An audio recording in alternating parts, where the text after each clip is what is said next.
Hello, everybody. Welcome back to another episode of the DFS Army Killshot. I am Kyle Marley. With me is Dan Levy, host of Half the Battle. We're here to break down this UFC Vegas 45 card from a DraftKings angle, maybe hit on a couple bets as well. But we got 100K up top again. This is the last show of 2021, so I hope we ended on a strong note. How you feeling about the card overall, Dan? Feeling great, man. I mean, what a way to end the year. We got the number one knockout artist, not just in heavyweight history, but in UFC history, taking on a kid with an 100% KO rate in the UFC. So, I mean, this main event is going to be awesome. Yeah, I mean, I always love to chase 100K. One of these days, I'm going to take it down by myself. I think I've split it a couple times for small amounts, but hopefully this is my week and end it strong. But we'll get into it. We'll start off with the first fight of the night. I always like my curtain jerkers, and I'm cool with both sides of this fight on DraftKings. We got Jourdain Levitt minus 125 against Matt Sales plus 105.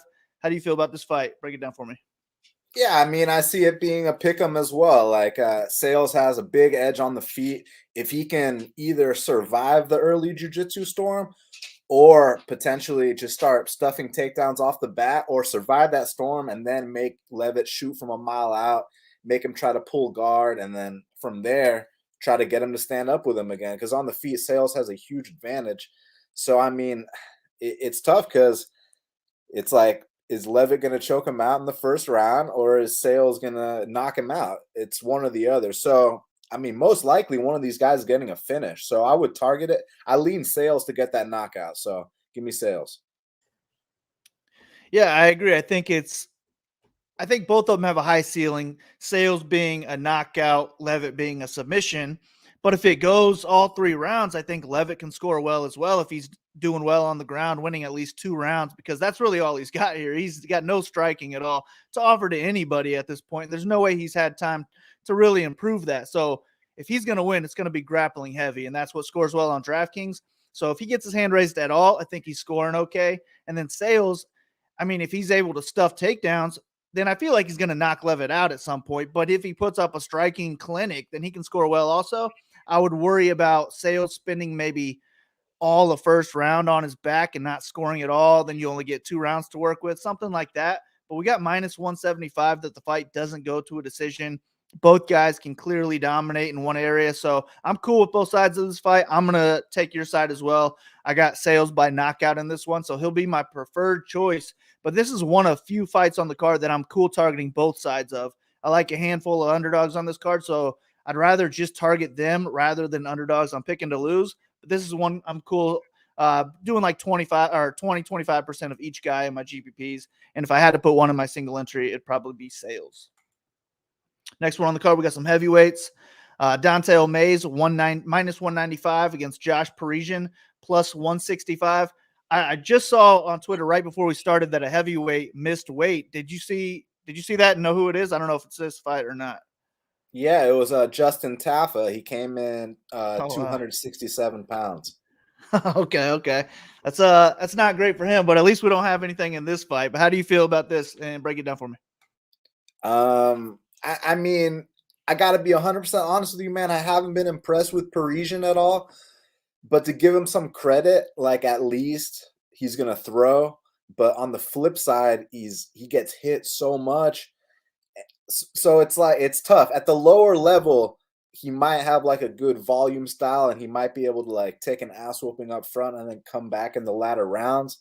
But I kind of see Dante Mays being kind of, the bigger guy, the more athletic guy, the harder hitter, has fought better competition. So yeah, give me Dante Mays, but I'm not especially crazy about the price. I think Parisian might be able to kind of extend it to a decision. So I'm not sure that it scores that highly. At the same time, it is a heavyweight fight. One of these guys could hit the deck, but I'm more inclined to pass on this one.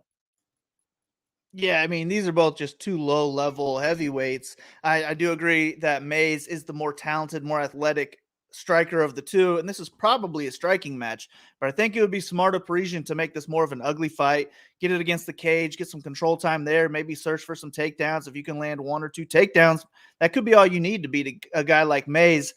So I ended up picking Parisian in this fight, just thinking along those lines, but it was the betting line that talked me into it. If this was a pick 'em fight, I would have just taken Mays because I think he has more talent, a higher ceiling in the sport, but both these guys are pretty bad, and I would rather just take the underdog either way.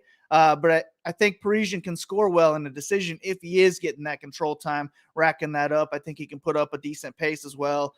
Whereas Mays, if he's just looking to strike out there, if he's not going for takedowns, getting knockdowns, getting a knockout, I don't see him scoring well. So I'd rather take my shots on the underdog here. I'll go with Parisian, but yeah, same thing. There's no confidence in this fight either way, but they are heavyweights, so it could end early, and I think it is one that we should be targeting in GPPs. Don't touch either side in cash games, but for me, Parisian's going to be the side I take. Next one on the card, we got Rocky Pennington at -170 against Macy Chiasson, plus 150. I saw that this fight was moved to 145 pounds the other day. In my opinion, I think that favors Chiasson a little bit, and I'm picking her as one of my underdogs to win. Also, I feel like I'm picking like half the underdogs on this card to win, but she's one of them. How do you see this one going down? And she's another one to miss weight. She came in at like 149, so it's actually like a Oh, 150 wow. pound catch weight now. I don't know, because it's like Raquel Pennington has definitely been in there with the better competition, and when she loses fights, it's usually like close split decision type fights. Whereas it seems like Macy, like that fight she lost, like, she kind of quit in that fight. So I think Raquel, I don't know, but then there's this whole size thing. Was Shazan cutting too much weight at the lower weight class? And this being up not just a weight class, but a weight class plus 5 pounds. I mean, it might be looking good for Shazan there. So yeah, maybe that's a good thing for you. I hope it is, man. But I'm gonna go with Rocky, but I hope for your sake that Shazan wins. Yeah, me too, because I'm going to be fading Rocky here. I'm never on Rocky for DraftKings, though. She's just not a high scorer. If she's not going for takedowns, she's usually not getting finishes, so she doesn't have the activity to put up a high score on DraftKings. We don't really need 100 plus from her at her price tag, but there's 14 fights on this card, so I think there's a lot of other favorites who have a better chance of making the optimal lineup. I'd rather take my chances with Chiasson here. She can score well in decisions. She puts up a high pace. I think she could have success on the ground of her own if she's getting takedowns. But yeah, I would worry about her getting taken down herself, because against the elbow queen, I don't even remember her name, she looked terrible. I mean, and Rocky can do that same thing. She could definitely win rounds by just hanging out on top and kind of beating on her, being a bully. She's also a solid boxer. I think Rocky can do well on the feet. It's just I'd rather take the activity, the money line, the size advantage with Chiasson. So she's going to be my pick here, and I think she gets it done by a close decision, maybe a split decision, 29-28, where the fight could go either way, but I'd always rather have the underdog in that scenario. All right, next one on the card, we got Charles Jourdain -190 against Andre Ewell plus 160. This is actually my least favorite fight of the card for DraftKings. I think we're going to need a finish on either side of this fight for them to score heavily, but how do you see it going down? I mean, it should be an exciting fight. And Charles Jourdain, one thing about him is that he's landed knockdowns in a lot of his fights, man. I mean, his fight with Juho Choi landed 2 knockdowns. His fight with Andre Fili, which was a loss, landed 1 knockdown. His fight with Marcelo Rojo, 2 knockdowns. His fight with Erosa, which was also a loss, he landed 1 knockdown. So he's pretty fucking consistent with landing knockdowns. And now it's a question of, with Ewell, was it he was cutting too much weight at bantamweight, and now he's about to be this new man, more durable at featherweight? Or are we going to see the same kind of things when Ewell gets hurt at this new weight class? So, because he doesn't seem to like get back up when he gets dropped and stuff. He seems like one of those guys that kind of accepts, what's happening. But at the same time, Ewell's got a reach advantage, but he's got a reach advantage every fucking fight. And I feel like Ewell's let me down so many times, man. Like I keep picking him because I keep thinking that like this is finally going to be the time where like he shows what he's capable of, because he's a talented guy, man. I mean, like you see flashes here and there with his hands and just how he uses his length. Like I like watching Ewell fight, but doesn't always live up to it. So, and Charles Jourdain is another talented guy who, except he's on the younger side, kind of fought a bunch of guys with more experience than him early on. So I don't know. I see the argument for the dogger pass situation, but it's like, how many chances am I going to give Andre Ewell? So honestly, I'm gonna ride with Jourdain here and hope that he continues the knockdown trend. And if he does, possibly a finish, maybe he can make the optimal lineup. Yeah, he definitely could with some knockdowns or just a knockout really in any round. He puts up a decent pace. This is one where I almost picked the underdog because the line was talking me into it. And I would rather bet the underdog side if I had to bet this fight, but I did end up picking Jourdain. I just think he's got more potential, more talent, more athleticism, flashier guy, dangerous, even higher pace. It's just that reach advantage for Ewell, and I feel like it's going to be a close fight either way. So that's why I would lean towards the money line of the dog side, but I do think Jourdain gets this one done. 2 rounds on the scorecards. It's just that's not going to cut it on DraftKings. If Ewell wins a decision, maybe he can put up close to 10x, but I don't see him having a high ceiling in this fight either. So I'm really not interested in him, but he would be my preferred play just because I'd rather save that money on him, whether that be cash games or GPPs. I'd rather use him as a punt rather than targeting Jourdain and really banking on him getting that knockout. But he could get there. Maybe I'll get some Jourdain in my 150 lineups, but I doubt I'm targeting this fight with my hand builds. But I'll agree with you, and I will take Jourdain just because I think he's got a higher ceiling in the sport.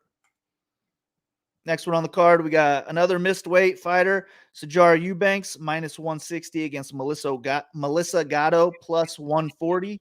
Talk to me about this fight, Dan.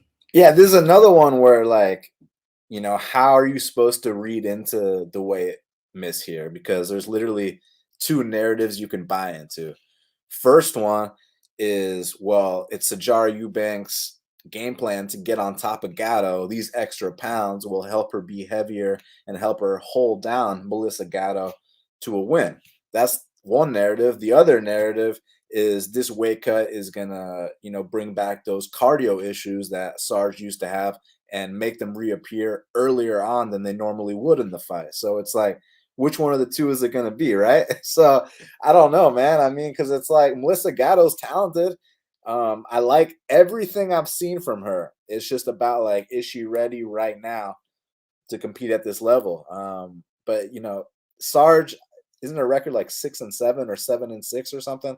Like, I'd say that record is misleading, but at the same time, I mean, she is losing a bunch of fights, man. Like, it's not, it's not just to the best people on planet Earth either. My girl Betch was able to go out there and upset her as well. So let me roll with Gatto here, man. I hope she gets it done. I mean, if she doesn't, it's going to be because she's, like, still too green and she got laid on and this and that. But I mean, from a more, to break it down in better terms, Sijara Eubanks is a Lloyd Irvin black belt, and Melissa Gatto loves to play off her back, right? Like, so this is going to really let us know how good Melissa Gatto truly is.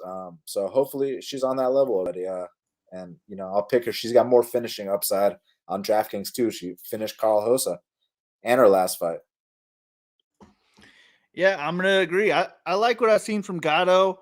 I think she can win this fight in the striking. I think she can get a submission on the ground. Hell, maybe even a TKO on the feet. I just think she has multiple paths in this fight. And like you said, Eubanks' best chance is to get the takedowns, hang out in top control, just bank minutes and rounds doing that, which could score well on DraftKings, especially if the cardio holds up and she's able to do that for 3 rounds, then she would score well.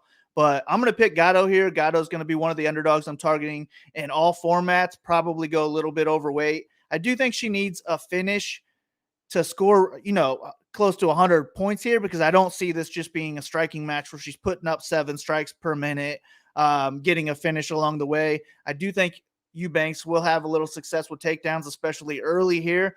But I would much rather have the underdog in this fight in any format, whether that be betting, DFS with cash games, or GPPs.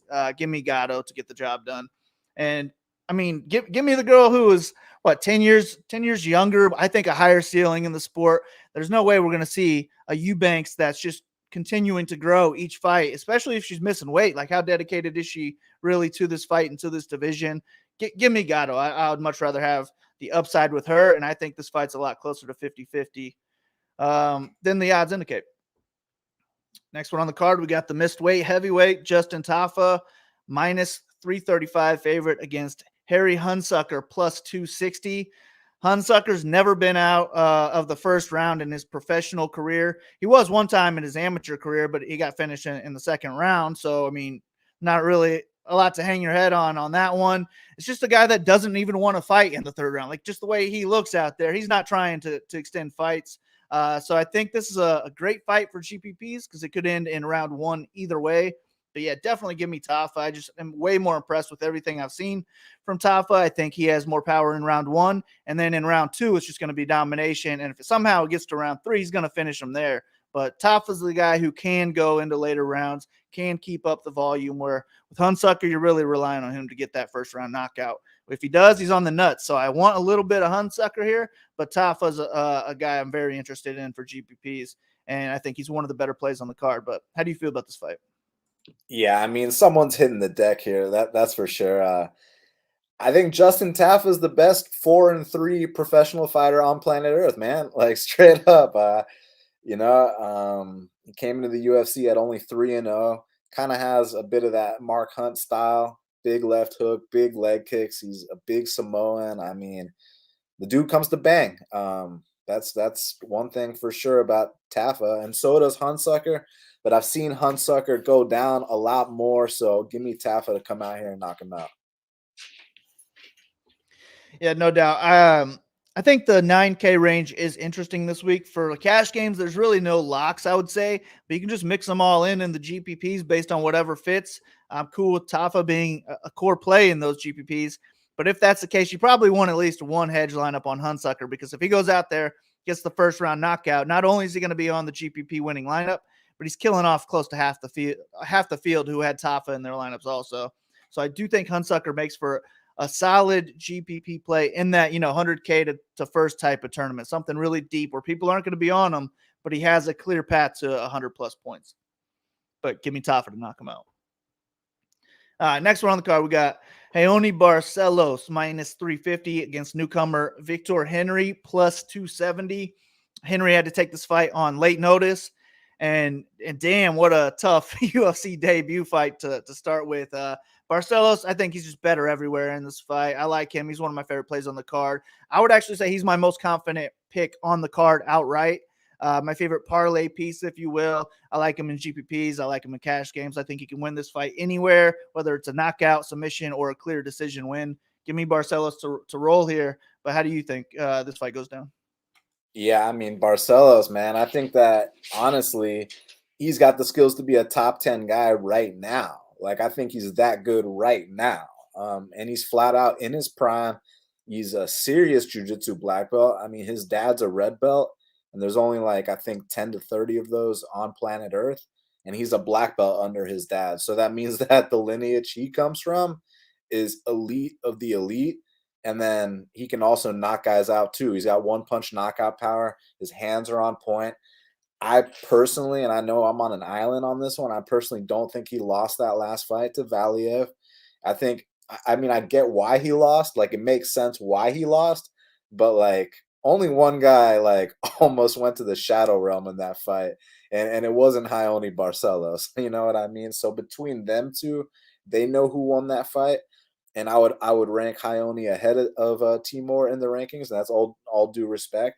But look, this kid Victor Henry, I got to give him credit. He's got all the experience you can have, before coming into the UFC, like, to where it makes sense for him to be thrown at the wolves. I mean, we're talking about a guy that has a win over Kyler Phillips. We're talking about a guy who's beat other UFC vets on his come up. So he's legit, man. I think that he's going to win some fights in the UFC for sure. It's just that, Raoni is more physical than him.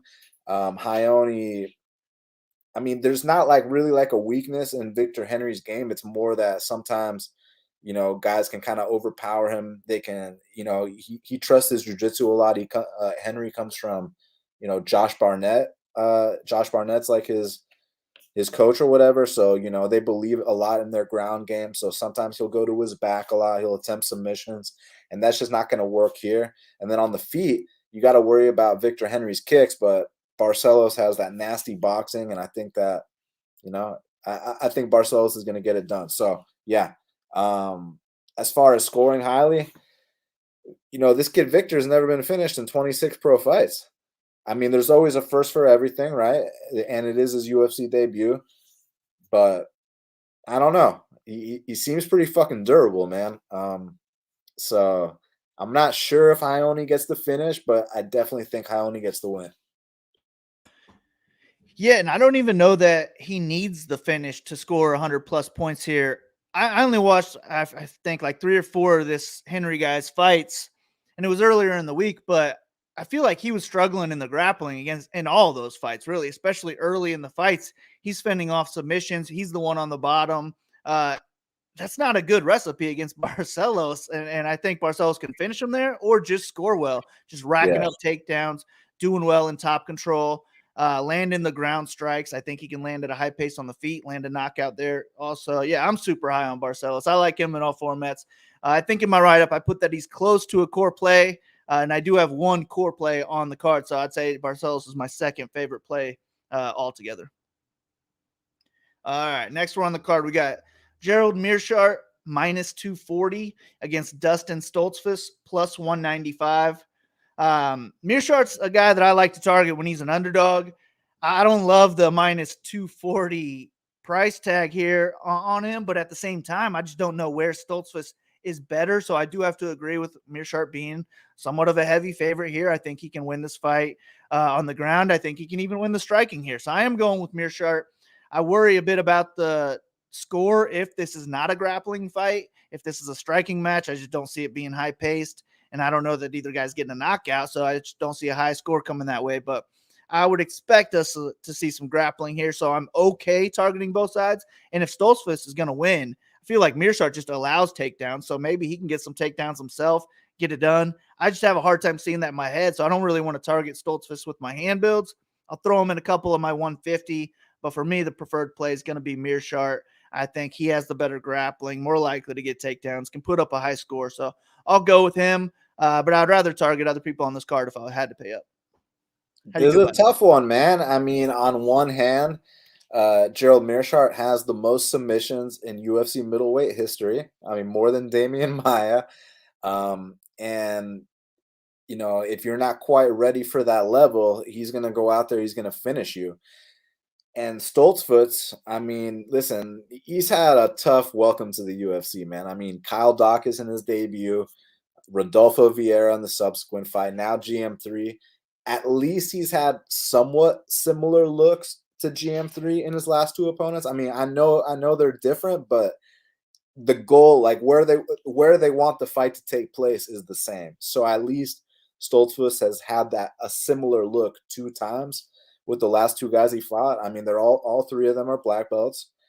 So the reason that I'm not so sure is because of this price, man. It's like minus 250 Gerald Meerschaert. Like, I'm used to Gerald Meerschaert being like a big underdog. So yeah, I mean, I think Gerald's gonna win as a pick, but like, I think I might rather use Stoltzfus and hope for like some kind of sneaky upset. So because Stoltzfus did look good on Contender Series. He looked good in his regional fights.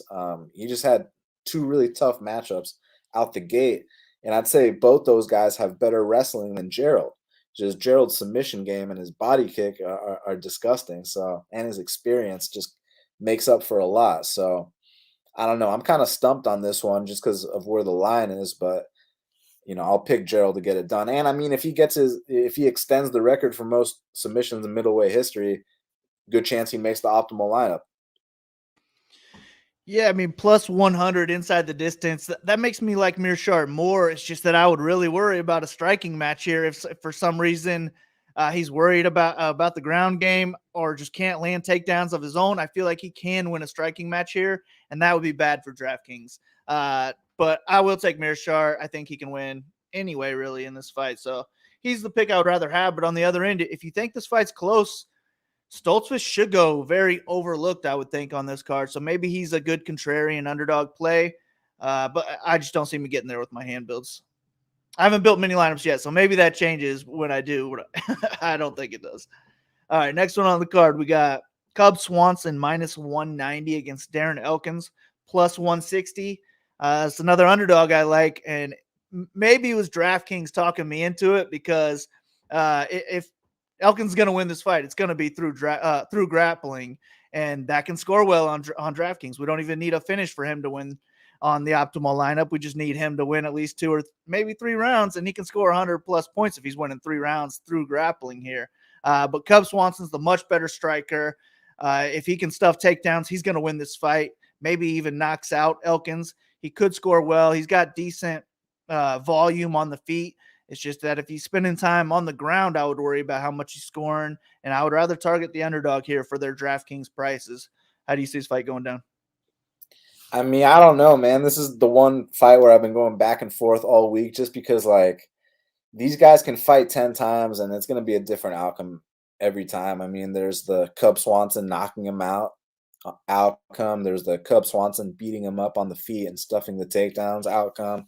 There's the Darren Elkins gets beat up and then he takes down Cub Swanson, takes his back and chokes him out outcome. So, I mean, I don't know.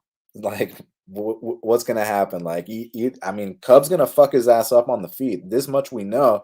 It's just like, if you were betting Cub at a price like that, how could you not be worried about Darren Elkins getting, taking his back one time or some kind of comeback, which he's known for? But most likely Cub pieces him up on the feet. So I think as a pure pick, you got to go Cub. But I mean, Elkins has been known to surprise people, and Cub Swanson's been submitted like 10 times. So, it could be a sneaky upset here. Yeah, I mean, Elkins is a tough dude. He's taking so much damage. So eventually that's got to give away, and this guy's going to start getting knocked out more and more. Maybe this is where it starts. But we haven't really seen it yet. So maybe he can go out there, tough out a first round storm from Swanson and come back and do what he does, get some takedowns in rounds 2, rounds 3, get a late finish or just a decision win. Either way, I think if Elkin wins, he's scoring more than 10x his DraftKings price. And that's what I like about him. If Swanson wins, I don't feel as confident that he's going to be able to put up more than 10x. And I think he needs a knockout or just stuff every takedown to have a chance at 100 plus here. So give me Elkins. I think the line is a little bit wide as well. I've been thinking about a small bet on Elkins, but I haven't done it yet. Next one on the card, we got Mateus Gamrot, minus 180 against Carlos Diego Ferreira, plus 155. I'm excited for this fight. I think this is a good matchup to see how good Gamrot is and just to see how good Ferreira still is as well, because Ferreira was looking like he was on a title run a couple fights ago, and then he's been losing to some wrestlers. We got Gamrot here who can wrestle. He can win in the same way as Ferreira's been losing lately, but it's another underdog I like. So I'm going to take Ferreira in a close fight here. But how do you see it going down? Man, this is a really tough fight to call. I know I've been saying a lot of these are tough. This one's tough too, man, because it's like Diego's got some of the nastiest jiu-jitsu in all the UFC. But I kind of feel like he's been struggling to make the weight class for a little bit now, man. And, these last few performances, he's kind of been fading a little bit, which I'm not used to with Diego. I'm used to him being able to come out here and, be strong for all 3 rounds. And he's been getting to a good head start with Gregor even. But the Beneil fight, he might have won the 3rd round because Beneil is also known for tiring out. I don't know. It's just Gamrot's like one of these guys that it's not like spectacular, but he's solid as fuck, man. Like he's not going to really like give you any kind of opening or take any kind of unnecessary risk or anything like that. Like he's just really good everywhere. And I also heard like word on the street is that first fight he had against that random guy that he lost, like people from ATT, like when you bring up that fight, they're like, everybody knows Mateus Gamrot was injured for that fight. So apparently he was injured for that fight because, I mean, his next 2 fights, he looks fucking amazing. He looks like a future top 15 guy. And I mean, yeah, I get it. It's Scotty and Jeremy who are getting up there in age, but like still, like those guys are still well-respected veterans, man. I mean, to like treat them the way he treated them, like I thought it was a statement. And Diego is just about like how much does he have left, right? Because at his best, man, he can hang with anybody in the weight class. His jiu-jitsu is unbelievable. His striking's come a long way. So I lean Gamrot, man, just because it's kind of shaky, like what I've been seeing from Diego lately, man. Like I was surprised how that Gregor fight went down. I know it was an amazing back and forth fight, but I was he broke at the end of that fight, right? Like so. Yeah, I think Gamrot's going to neutralize him. So give me Gamrot. Yeah, I can see that. And I would favor Gamrot in this fight. I just think the line's just a little bit too wide, and that's what talked me into CDF here. I just think he can hang on the feet, win a striking match here. His grappling is dangerous, so maybe he could pull something off from bottom.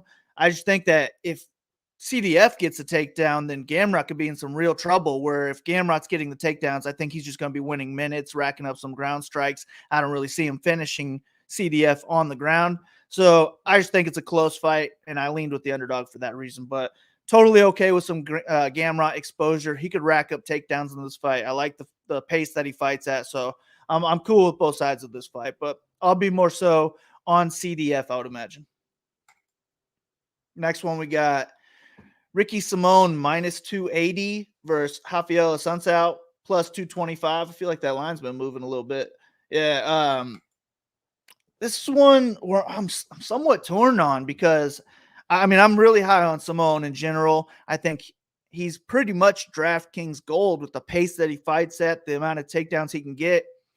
But this matchup is not a good DraftKings matchup because Asuncao just slows down fights. I don't know that Simone even wants to go out there and rack up takedowns against a guy like him because I think Simone can win the striking. And if he does that, I don't see him scoring well here. But if he goes out there and gets 8+ takedowns, he's going to be just fine on DraftKings, score 100+ points. I just don't think that's as likely as it is him scoring low but getting 2 or 3 rounds on the scorecards and getting a clear win.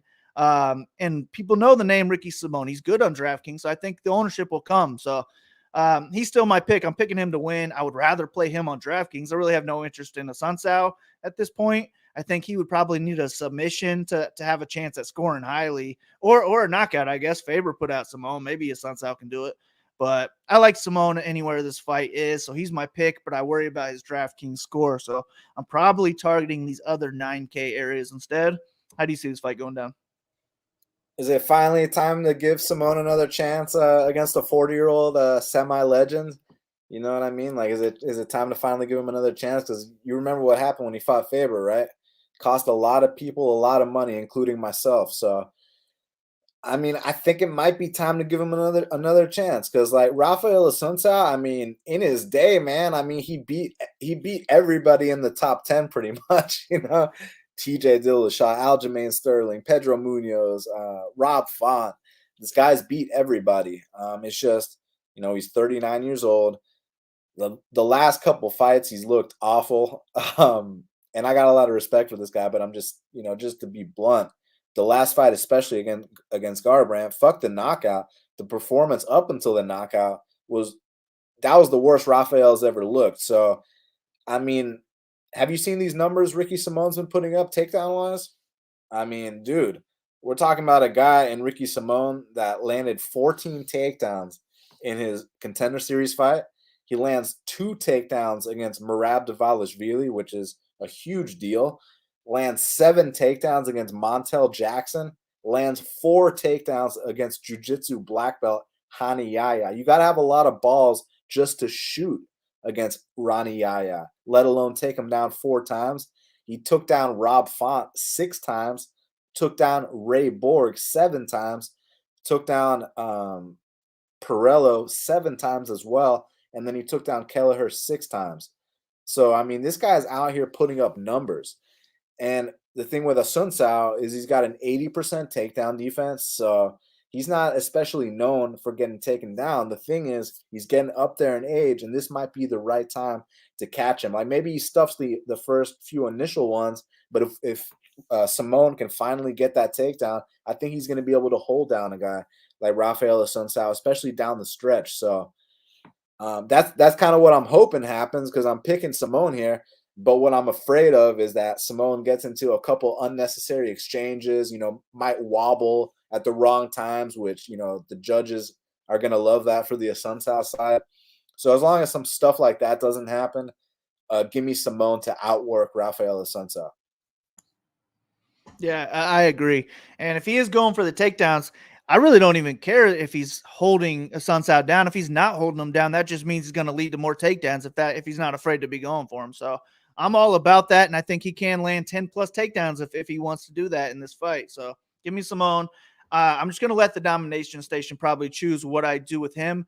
And then my handbills, I would rather just have Barcelos and Tafa, to be honest. But I would say Simone's just right there behind them because he has the ceiling above those guys. I just worry about his game plan.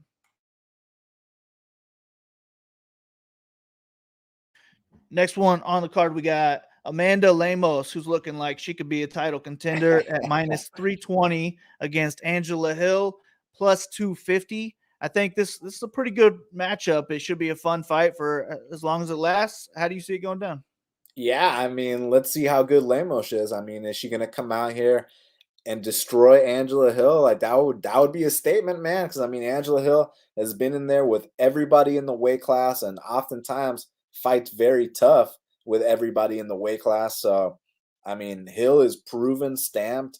So this is about how good is Lemos. I'm on the hype train, man. You don't often see chicks at 115 pounds going out there and landing one punch knockouts multiple times.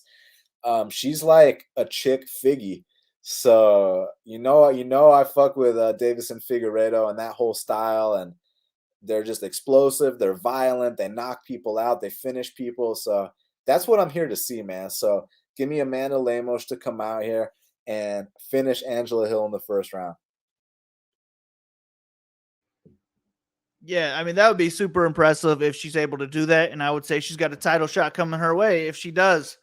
I'm going to pick Hill to ruin the party, though. I think Lemos does win this fight in round or wins round one, maybe even looks like a 3-1 favorite in that round. But all that explosiveness and power just comes with the cost. And I think she'll start slowing down if she doesn't get the finish. And I think round two will be close, but I'll give a slight edge to Hill. And if this fight hits round three, I think Hill will look like a decent favorite in that round. So I think this line is a little bit too wide here. Both of them have solid DraftKings potential, though. Lemos, if she gets that first round knockout, she's got a really good chance at the optimal lineup. She is the better, scarier striker here. She's actually younger as well. So I'm cool with Lemos exposure. It's just that I'm fine with Hill in all formats as well, because if she survives that first round, not only do I think she's very live in this fight, but she'll put up more than 10x her like 6.7K price tag or whatever she's priced at this weekend as the lowest price fighter on the card. She puts up a high pace. I think she's tough. She can survive that first round. And maybe she even looks better than we think and keeps it close in round one here. I'm going to take Hill. I have a 1 unit bet on Hill as well. I think it was plus 190. It's gone down a little bit, but I think there's still value here on the Hill side. I will take her, but I'm not going to talk you off some Lemos exposure if that's who you're picking here, because she's dangerous. And maybe it's fucking Nunes that's talking me into this. Somebody who else is super dangerous, and I just have it fresh in my memory of her making it past round one Man. and just quitting on herself. Did that Wouldn't shock really me to see happen? the same thing. Say what? Did that really happen?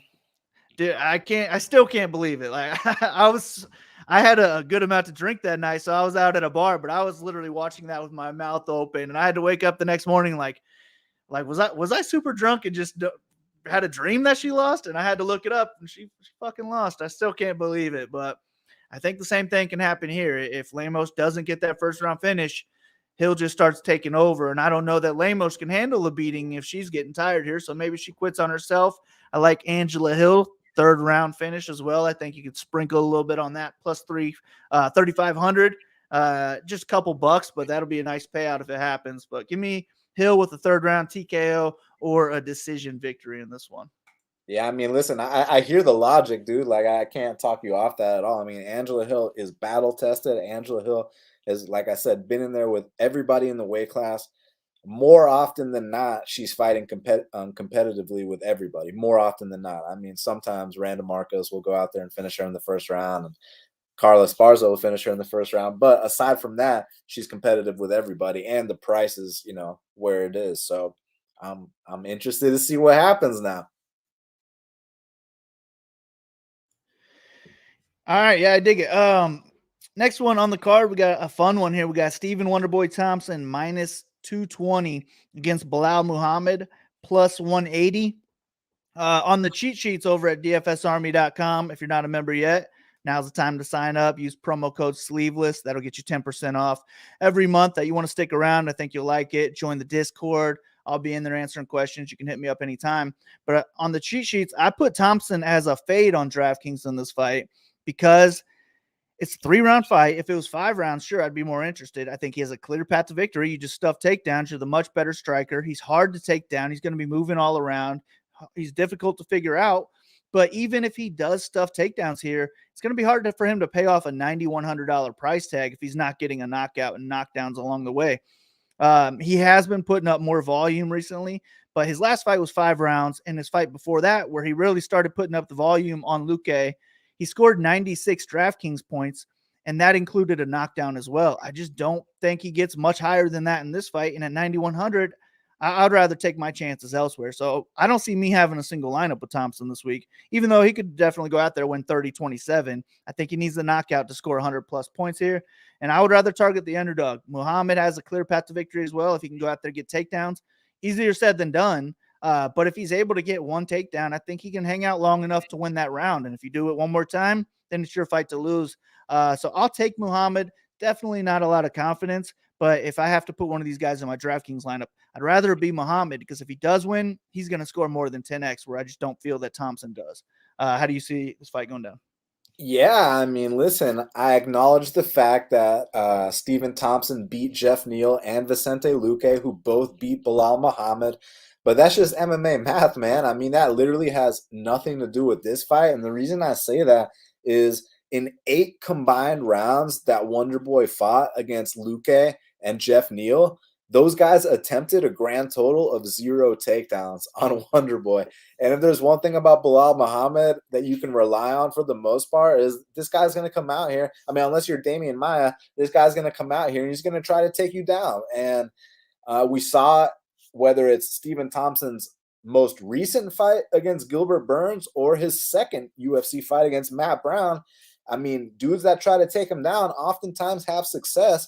And if you want to know a little stat, in every single fight that Wonderboy's been taken down one time or more, he hasn't won.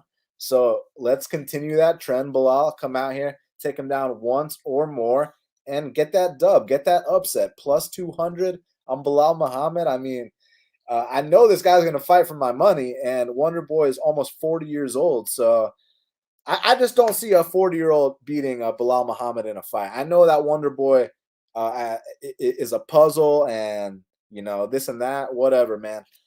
I'm going Bilal Muhammad for the upset, and most likely via decision. Yeah, I think it's a decision as well. I'd be surprised to see a finish on either side of that fight, to be honest with you. And either one, of course, would score well if there's a finish. It's just that only one of them, I think, has a really good chance at 10x plus in their decision win. So give me Bilal to pull it out. Next one, we got the main event. We got Chris Daukaus minus 145 against Derek Lewis plus 125. I think a lot of people are surprised by that line because Lewis has fought and beat the best competition, including the champion with Ngannou here. But personally, I agree with the line. I think, especially for DraftKings, Lewis has one shot at 100-plus points here, and that's a first-round knockout. He's just not going to be looking for takedowns.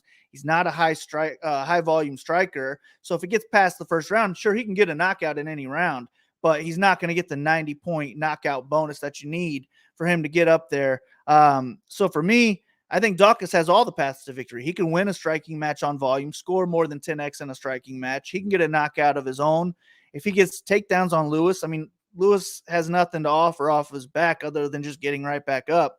But Lewis is one of the most powerful guys in the world. It only takes one shot for him to put Daukaus away. If that happens in round 1, go ahead and lock him onto that optimal lineup. And it's definitely a clear path to victory for him.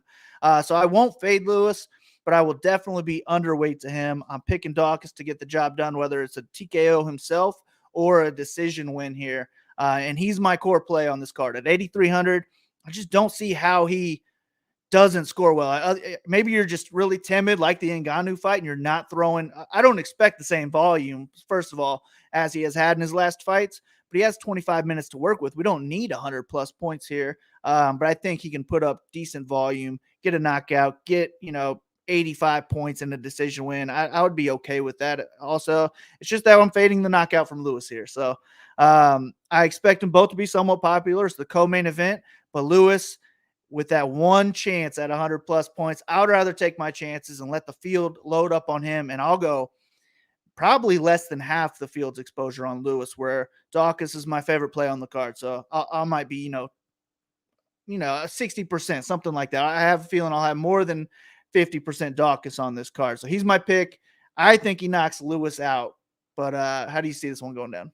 Yeah, I mean, look, Daukaus has been impressive, man. Do you know anybody else who has like started their UFC career 4 for 4 with 4 knockouts? I mean, imagine like an MLB player starting his career 4 for 4 with 4 home runs.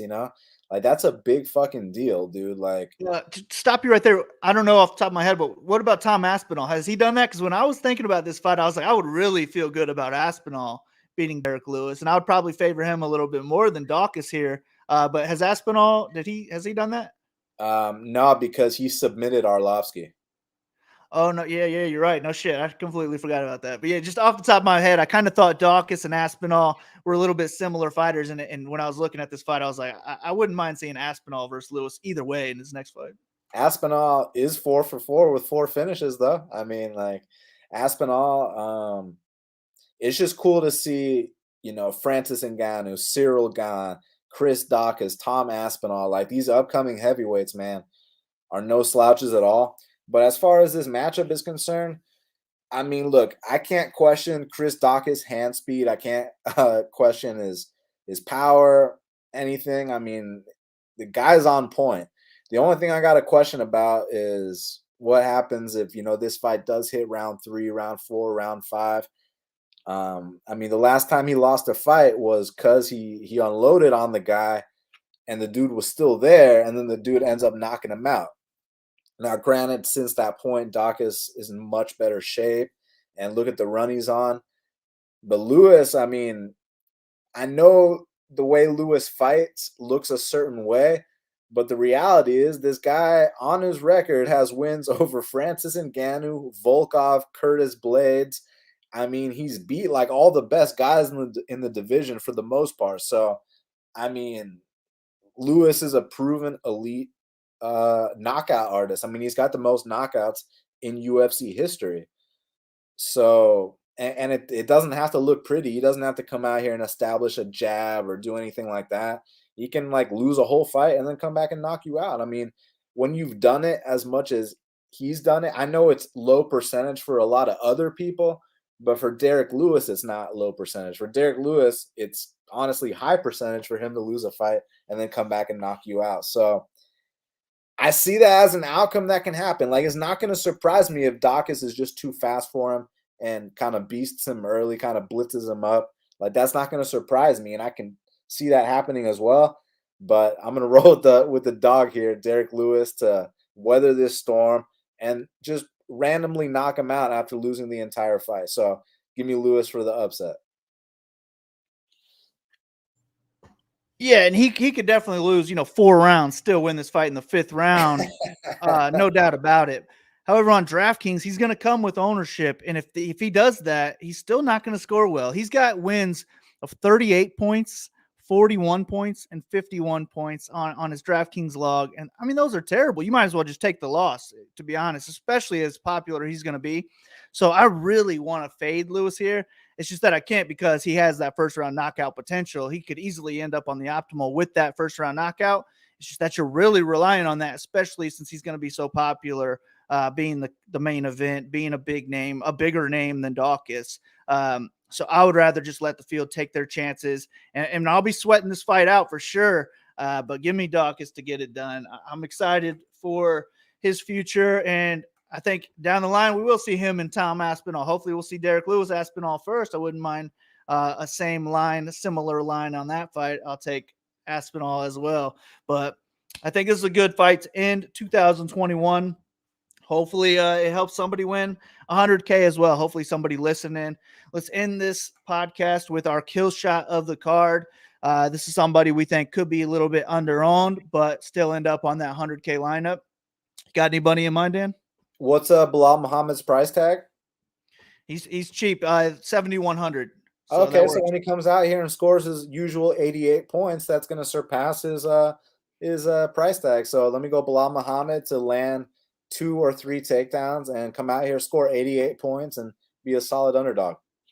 Hell yeah, I dig it. And Eric, the cash game assassin, who also does notes for DFS Army, he told me that was his kill shot as well. I'm cool with it. I like Bilal. I think if he puts up, anywhere in the 80 points, he's got a chance of being on the optimal lineup. Since you went with him, I'm going to go ahead and take Melissa Gatto on this fight. I think she's got some potential in this fight. Could get a submission in any round. I think her striking looks pretty solid also. Eubanks missing weight. Maybe that's not good for her. So give me Gatto to pull off the upset. Somehow sneakily end up on that 100K lineup. So I'll take her as a pick. Good luck to you this weekend, Dan. Good luck to everybody listening. We hope you guys have some happy holidays. Enjoy the rest of your year. Take some time off, and then we'll be back in 2022 to kick some more ass. So good luck. We'll see you guys next time.